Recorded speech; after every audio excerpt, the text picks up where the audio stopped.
जीवन में वही व्यक्ति कुछ बड़ा कर सकता है जिसे वास्तव में समय की कीमत मालूम होती है। नमस्कार दोस्तों, मैं ज्योतिष आचार्य वासुदेव मिश्रा आपका अपने चैनल मिरेकल ऑफ एस्ट्रोलॉजी में हार्दिक स्वागत करता हूं। दोस्तों, आज का यह ज्योतिष का कार्यक्रम आप लोगों के लिए यानी कि वृषभ राशि वालों के लिए बेहद ही ज़्यादा खास और विशेष कार्यक्रम साबित होने वाला है।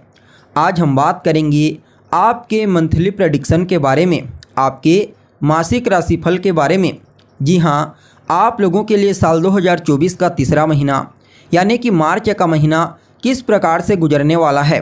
इस महीने आपके जीवन में ग्रहों की गोचरीय स्थिति का प्रभाव किस प्रकार से देखने को मिलेगा।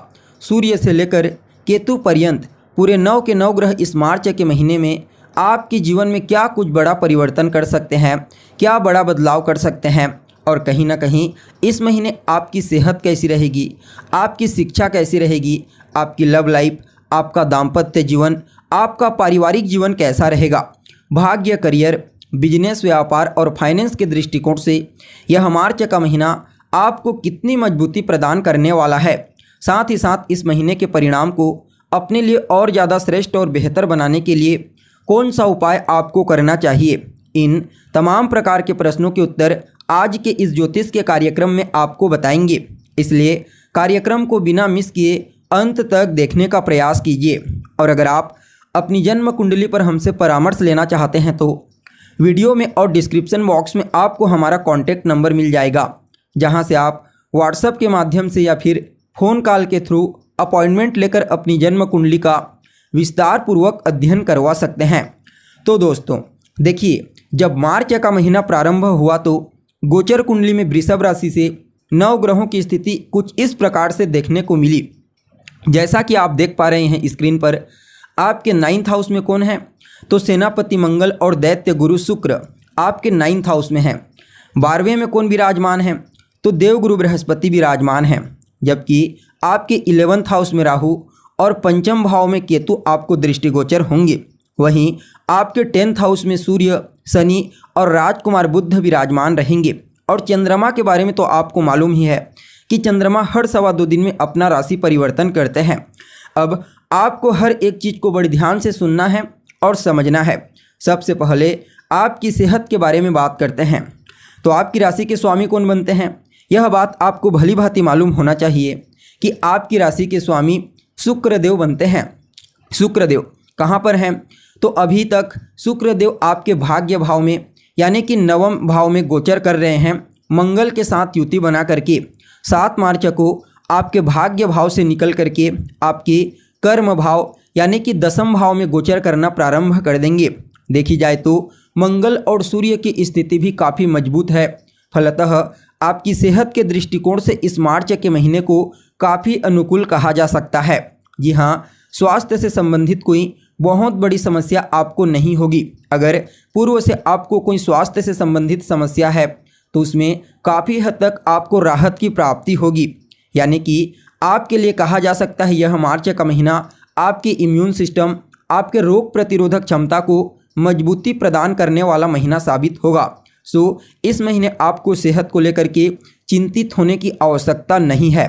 वहीं अगर आपकी शिक्षा के बारे में बात की जाए तो कुंडली का पंचम भाव होता है आपकी शिक्षा का, और पंचम भाव के मालिक बनते हैं राजकुमार बुध। राजकुमार बुध अभी वर्तमान समय में आपकी कुंडली में 10वें भाव में यानी कि कर्म भाव में अपने मित्र शनिदेव और अपने पिता सूर्यदेव दोनों के साथ युति बना करके गोचर कर रहे हैं। और चतुर्थ भाव जो आपकी मनोदशा का होता है उसमें उनकी पूर्ण सप्तम दृष्टि पड़ रही है। और कहीं ना कहीं राजकुमार बुध 10 मार्च को राशि परिवर्तन करके मीन राशि में चले जाएंगे, जहां पर राहु पहले से गोचर कर रहे हैं तो राहु के साथ युति बना करके गोचर करेंगे।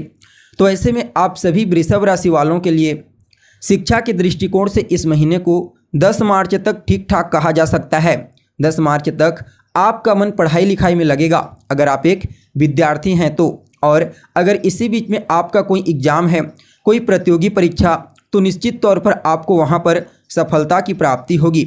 लेकिन जैसे ही राहु और बुध दोनों एक साथ होंगे तो कहीं ना कहीं यह आपके मन को पढ़ाई से भटकाने का कार्य करेंगे जी हाँ, राहु और बुध की युति को जड़त्व दोष के नाम से जाना जाता है और यह दोष कभी कभी व्यक्ति को बुद्धिहीन बना देता है। लेकिन फिर भी अभी आपके लिए आपकी राशि के स्वामी शुक्र और कहीं ना कहीं आपके भाग्य शनि बलवान हैं, इसलिए आपका मन पढ़ाई में एकदम ज़्यादा नहीं लगेगा ऐसा तो नहीं कहा जा सकता, लेकिन फिर भी राहु के प्रभाव में आने की वजह से आपका मन अवश्य ही भटकेगा।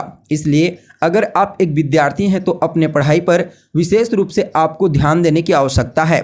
वहीं अगर आपकी लव लाइफ के बारे में बात की जाए तो कुंडली का पंचम भाव ही होता है आपकी लव लाइफ का, और जैसा कि आपको मालूम है राजकुमार की स्थिति शुरुआती 10 दिनों तक यानी कि 10 मार्च तक अच्छी है, फिर राहु के साथ युति बना करके गोचर करेंगे। तो ऐसे में 10 मार्च तक का समय आपकी लव लाइफ के दृष्टिकोण से ठीक है। अगर आप किसी के साथ रिलेशनशिप में हैं तो उसके साथ आपके प्रेम संबंधों में मजबूती आएगी, लेकिन 10 मार्च के पश्चात जैसे ही राजकुमार बुध राहु के साथ युति बना करके गोचर करेंगे तो कहीं ना कहीं यह समय आपके रिश्तों में गलतफहमी उत्पन्न करने वाला समय कहा जा सकता है। इसलिए कोई भी फैसला लेने से पहले आपको हर पहलू का अच्छे से निरीक्षण करना चाहिए, तभी अगर आप कोई डिसीजन लेते हैं तो वह आपके अनुकूल होगा। वहीं अगर आपकी मैरिड लाइफ के बारे में बात की जाए यानी कि आपके वैवाहिक जीवन के बारे में, तो कुंडली का सप्तम भाव होता है आपकी मैरिड लाइफ का, जी हाँ आपके वैवाहिक जीवन का, और सप्तम भाव के स्वामी बनते हैं मंगल। भाग्य भाव में उच्च अवस्था में गोचर कर रहे हैं। 15 मार्च को राशि परिवर्तन करेंगे और कर्म भाव में गोचर करना प्रारंभ कर देंगे। तो निश्चित तौर पर आपके मैरिड लाइफ के दृष्टिकोण से इस मार्च के महीने को श्रेष्ठ ही कहा जा सकता है। पहले 15 मार्च तक भाग्य का साथ मिलेगा, फलतः आपके दाम्पत्य जीवन में खुशियों का आगमन होगा। पार्टनर आपका और आप पार्टनर की भावनाओं को समझने का प्रयास करेंगे। कहीं ना कहीं यह समय एक दूसरे के साथ मिलकर के कोई नया बिजनेस व्यापार शुरू करने के लिए भी उत्तम कहा जा सकता है। इस समयावधि में आपको अपने जीवन साथी का पूरा सहयोग प्राप्त होगा, और जब जीवन साथी का सहयोग मिलेगा तो भाग्य का भी साथ मिलेगा, तो आप जो भी कार्य करेंगे वहाँ पर आपको सफलता की प्राप्ति होगी। यानी कि दाम्पत्य जीवन वैवाहिक जीवन के दृष्टिकोण से इस मार्च के महीने को श्रेष्ठ कहा जा सकता है। अगर आपके भाग्य के बारे में बात की जाए तो कुंडली का जो नवम स्थान होता है यह आपके भाग्य का होता है, और नवम भाव के स्वामी कौन बनते हैं तो शनिदेव। शनिदेव अभी कर्म भाव में अपनी ही मूल त्रिकोण राशि में बलवान अवस्था में गोचर कर रहे हैं। भाग्य का कारक देवगुरु बृहस्पति 12वें भाव में बलवान अवस्था में है, और सूर्य भी अभी शनि के साथ ही हैं। तो निश्चित तौर पर आपके लिए कहा जा सकता है यह मार्च का महीना भाग्य के दृष्टिकोण से श्रेष्ठ साबित होगा। आपको अपने भाग्य का कदम कदम पर साथ देखने को मिलेगा, और जब भाग्य का साथ आपको मिलेगा तो जो भी कार्य आप करेंगे उस कार्य में आपको सफलता की प्राप्ति होगी। इस महीने आपको अपने गुरुजनों का, अपने वरिष्ठ जनों का, अपने पिता और अपने से बड़े लोगों का विशेष आशीर्वाद और स्नेह प्राप्त होगा। साथ ही साथ देखा जाए तो लंबे समय से अगर आप विदेश जाने के लिए प्रयत्नशील हैं तो आपको इस मार्च के महीने में विदेश जाने का मौका मिल सकता है। वहीं अगर आपके बिजनेस व्यापार और करियर के बारे में बात की जाए तो कुंडली का 10वां भाव होता है आपके करियर का, और 7वां भाव बिजनेस व्यापार का। करियर भाव के स्वामी शनिदेव करियर भाव में ही बलवान अवस्था में, और सफलता और बुद्धिमत्ता के कारक सूर्य और बुध भी शनि के साथ युति बना करके आपके कर्म भाव में ही गोचर कर रहे हैं। तो निश्चित तौर पर आपके करियर के दृष्टिकोण से यह महीना उत्तम परिणाम प्रदायक साबित होगा। आपको अपने करियर में आगे बढ़ने के लिए, सफलता प्राप्त करने के लिए कुछ नए अवसरों की प्राप्ति होगी। साथ ही साथ देखा जाए तो अगर आप लंबे समय से गवर्नमेंट जॉब के लिए प्रयत्नशील हैं तो भी आपको कोई अच्छी खबर सुनने को मिल सकती है।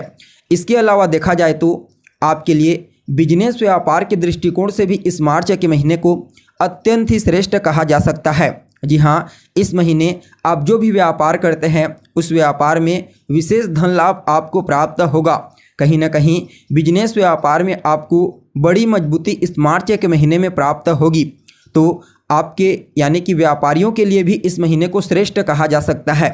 कुल मिलाकर के देखा जाए तो आप सभी वृषभ राशि वालों के लिए यह मार्च का महीना अद्भुत परिणाम प्रदायक साबित होगा।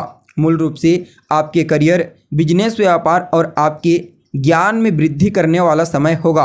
फिर भी इस महीने के प्रभाव को और अनुकूल और श्रेष्ठ बनाने के लिए रोजाना सूर्यदेव को अर्घ्य प्रदान कीजिए। अर्घ्य देने वाले जल में एक लाल रंग का पुष्प डाल करके उन्हें अर्घ्य प्रदान करें। साथ ही साथ रोजाना आदित्य हृदय स्तोत्र का पाठ करें और दशरथ कृत शनि स्तोत्र के साथ रोजाना चंदन का तिलक अपने माथे पर लगाइए। निश्चित तौर पर यह मार्च का महीना आपके लिए अद्भुत परिणाम प्रदायक साबित होगा। तो दोस्तों, हमें उम्मीद है जानकारी आपको पसंद आई होगी। जानकारी अगर पसंद आए तो लाइक करें, शेयर करें और हमारे चैनल को सब्सक्राइब करें। तो चलिए फिर मिलते हैं एक नए और ताज़ा एपिसोड में। तब तक के लिए आप हमें इजाज़त दीजिए। नमस्कार।